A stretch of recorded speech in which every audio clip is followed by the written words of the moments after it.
We'll light our chalice this morning with these words by Sarah York. We receive fragments of holiness, glimpses of eternity, brief moments of insight. Let us gather them up for the precious gifts that they are, and, renewed by their grace, move boldly into the unknown. Hello, everyone, and thank you for joining us again today.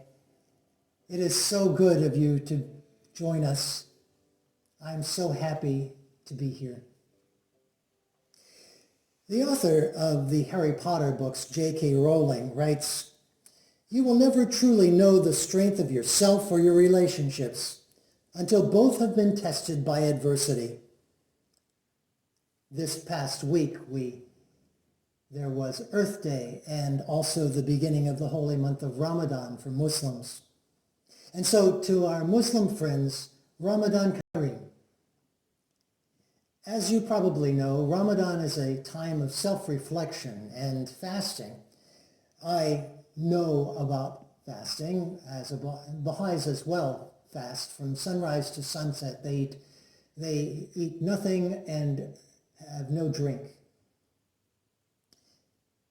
And for the rest of us, there's social distancing and restrictions on travel and activities and all sorts of major adjustments. Certainly, adversity abounds. But, Muslims don't think of their fast as adversity. They think of it as an opportunity. We too can think of what's happening to us as deprivation, as something that we have to give up. We can look at the negative. And those concerns are very real. But you know what they say, when life hands you lemons, make lemonade. And boy, haven't we been handed a big old bag of lemons. So what lemonade can we make? Well, I would like to suggest that we look for what I'm thinking of as the hidden gifts of this time. It's an opportunity for us to do some self-reflection, just as the Muslims do for the fast. I realized this the other day when I had to go to a meeting in my living room. It was wonderful. There was no drive time. I was dressed casually. I had on a nice shirt and sweatpants. It was great. I'm noticing that there are a whole lot more pajama days for me. I'm not called upon to leave the house, and so I'm just in my loungewear. It's wonderful. For the first time in a long time, I have the opportunity to plant a garden. I have the time to prep the ground and really dig it up. I'm planting peppers and tomatoes and zucchinis and cucumbers and eggplants. It's absolutely wonderful. I have the time to do it. And really, time is one of those hidden gifts, isn't it? We have time to keep in touch with relatives, both near and far. The other day, I talked for about an hour with my brother and sister-in-law on Zoom. They live in Washington State, and we were just kind of sitting there talking together. It was so wonderful. And I'm hearing others also reporting that they're doing the same thing. I know many of you are spending time talking with relatives and friends, both near and far. I also know that when you have small children, that can be both challenging and tiring as well as rewarding. And spending 24/7 with those children now might be particularly challenging. But I also wonder if in the future, those children might not look at this as an absolutely wonderful time when mom and dad, mom or dad, moms, dads, any of those combinations got to spend time with them. And they might look at this as really a pretty terrific time of their lives.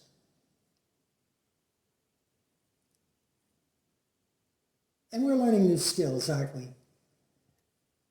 Facebook and Zoom, Facebook Live and Zoom and Skype and FaceTime and WhatsApp and all of those things. We're doing it right now. I never imagined that I would be sitting here talking to a camera for a Sunday morning. It is a remarkable thing that is happening. Our Wednesday evening check-ins are pretty terrific too. We do that on Zoom, and I get to see your beautiful faces and hear your voices, and that is so rewarding and just affirming for me to see all of you there. And most people seem to be saving money right now. Is that not true? We're not going to restaurants or sporting events or theaters. We are not spending money the way we used to. Now, I know that the economy is terrible and people are suffering financially, but gas prices are falling and we are saving money. By the way, just FYI, on Fridays on YouTube, the Andrew Lloyd Webber channel is offering free concerts of the Andrew Lloyd Webber productions. So you might check those out. Last week I saw Phantom of the Opera. It was wonderful. And this time is obviously good for the planet. It's interesting that this should be Earth Day this week. Our carbon emissions have dropped drastically. Air pollution has declined. Wild animals are roaming our towns. Bird song. There's lack of noise pollution and air pollution. Venice, apparently, you can see the bottom of the canals for the first time in years. It does show what can be done for climate change if we take the steps to do it. Last week I mentioned baking, and I'm hearing from so many people who are doing their own baking. They're trying recipes that they haven't tried in a long time. This week I made calzones for dinner. The last time that recipe was used in 2013. Obviously that saves money as well. And think of it this way. So many UU congregations are posting their services online these days. And that gives all of us an opportunity to see other UU congregations, how they do services. You get to hear UU ministers. I know that many of you have only heard me or a few other UU ministers. And this gives you an opportunity to really hear others from across the country with new insights. So yes, there are a great number of hidden gifts. You probably can think of others that I haven't. I invite you to please let me know what those are. I'd really love to know. I'm going to end today with this poem by Reverend Lynn Unger, who is a UU minister. So I invite you to relax and close your eyes and let the words simply wash over you. The poem is entitled Pandemic. She writes, "What if you thought of it as the Jews consider the Sabbath, the most sacred of times? Cease from travel, cease from buying and selling. Give up, just for now, on trying to make the world different than it is. Sing, pray, Touch only those to whom you commit your life. Center down. And when your body has become still, reach out with your heart.